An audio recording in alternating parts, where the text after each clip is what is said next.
السلام علیکم ویورز، آج کا پہلا سوال ہے، سیدہ عمرانہ ہیں جھنگ سے۔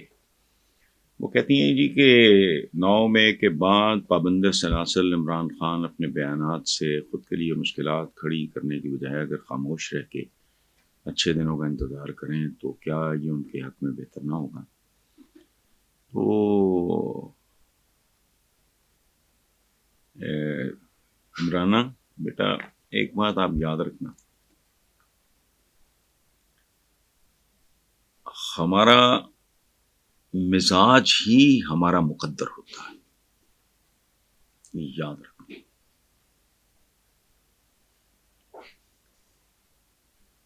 تاریخ بھری پڑی ہے، عمران کا ایک اپنا مزاج ہے۔ پورے پاکستان کی تاریخ میں وہ ایک ایسا واحد آدمی ہے جس نے جس کام میں ہاتھ ڈالا اسے عروج تک لے کے گیا۔ کرکٹ سے لے کے وہ کیا شوکت خانم سے لے کے نمل یونیورسٹی ویرانہ، اچھا پھر سیاست، اور یہ ایک حیران کن بات ہے۔ میں خود تھوڑا ضدی آدمی ہوں، لیکن مجھے بھی لگتا تھا کہ دیر از نو فیوچر۔ وہ اتنے سال وہ ڈٹا رہا، اور جب یہ کہتے ہیں نا کہ جی اسٹیبلشمنٹ نے یہ کیا، وہ اسٹیبلشمنٹ بھی وائبل کو سپورٹ کرتی ہے۔ یہ کامن سینس کی بات ہے۔ یہ پاکستان کی تاریخ میں صرف ایک آدمی ہے جس کو کان سے پکڑ کے انہوں نے بنا دیا، کیا؟ فائنانس منسٹر فلانا، نواز شریف کی بات کر رہا ہوں۔ وہ پھر گریجولی آہستہ آہستہ وہ ایک اور پروسیس ہے۔ ادروائز تو وہ اپنے مزاج کا آدمی ہے، اور مزاج تو پھر اس عمر میں آ کے تبدیل یہ ہو نہیں سکتا۔ مشورہ شاید آپ کا ٹھیک ہو، ٹائپ ہوتی ہے بندوں کی، اس کا ایک اپنا ٹائپ ہے۔ نیکسٹ ہیں جی سہیل احمد ہیں لاہور سے۔ وہ کہتے ہیں کہ ہاکی پاکستان کا قومی کھیل ہے، اور کبھی پاکستان اس کھیل میں نمبر 1 تھا، مگر آج ہاکی کو کوئی پوچھتا ہی نہیں، اور لگتا ہے کرکٹ ہمارا قومی کھیل ہے۔ کیا ہمارا ہر شعبہ تضادات کا شکار ہو چکا ہے؟ نہیں سہیل صاحب، ایسے نہیں ہے۔ سپیریئر قوموں کا کلچر، کامیاب قوموں کا کلچر پریویل کرتا ہے۔ جو مسلمانوں پہ عروج تھا ان کی گئی، وہ آج وہ یہ جبے شبے جو آپ دیکھتے ہو یونیورسٹیوں میں، اور وہ پوپیاں سی، یہ سارا اسپین سے آیا ہے، بے شمار وہ چیزیں جو قومیں لیڈ کر رہی ہوتی ہیں ان کا سب کچھ ہی پاپولر ہوتا ہے۔ آج آپ کے بچے جو پہنے پھر رہے ہیں، یہ دادے پردادے پہنتے تھے؟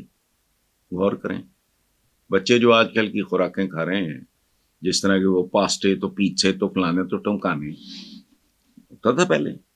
جن گھروں میں آپ رہ رہے ہیں کبھی سوچا تھا؟ یہ تو مغلوں کے محلات میں بھی استعمال نہیں ہوا، یہ مٹیریل جو ہو رہا ہے۔ وہاں فلش سسٹم ہوتا تھا، مغل حکمران اے سی چلا کے بیٹھتے تھے۔ بتائیں مجھے، ہاتھی جو بہندا سی بیچارہ آگرے ٹردا سی تے چل سو چل لاہور پہنچ گئی، اب اتنی سی فلائٹ ہے، ختم۔ مغل اعظم بیچارہ ہاتھی تو بیٹھا ٹوچے لگا رہے ہیں۔ اچھا گھر دیکھ لو اپنا، یہ کیمرہ پڑا ہے سامنے، یہ ہمارے دادا جان نے بنایا ہے۔ الٹیمیٹلی جو چیز وہاں مقبول ہوگی، جس کو وہاں پذیرائی ملے گی، وہ یہاں میرے ویسٹ میں چونکہ کرکٹ ہے اور وہ گریجولی پھیلتی گئی، ہاکی شوکی سکڑتی گئی، ختم۔ اس لیے اس میں کوئی ایسا کوڑنے والا نہیں، ہم ہر جگہ روپ زوال ہے۔ یہی مولوی تھا نا جو ایک زمانے میں بڑی دیر تک یہ کہتا رہا کہ لاؤڈ سپیکر میں شیطان بولتا ہے۔ آج میں اور آپ کہتے ہیں ہاں جی شیطان بولتا ہے۔ بتا یہ کیا ہے؟ ہماری زندگی میں کوئی ایک چیز بتا دیں آپ، ایک۔ ہماری جو مسجد بھی بنتی ہے، گنبد تو مسجد نبوی پہ اوریجنلی تو گنبد نہیں تھا۔ سو دس از ہاؤ، رہنے دیں، کرکٹ بھی کیا ہے، ہاکی بھی ہے، کیا ہے، جہاں آپ کو پرویل کرنا چاہیے، لیڈ کرنا چاہیے، ڈومینیٹ کرنا چاہیے، وہاں ہماری اوقات ہی کوئی نہیں۔ ایم اے عربی، ایم اے فارسی، M A political science, M A history, کیا کرنا ہے یہ ایم اے شیم اے؟ لیکن نہیں، یونیورسٹیوں کا پیسہ برباد ہو رہا ہے، نوجوانوں کا وقت ضائع ہو رہا ہے، لگے میں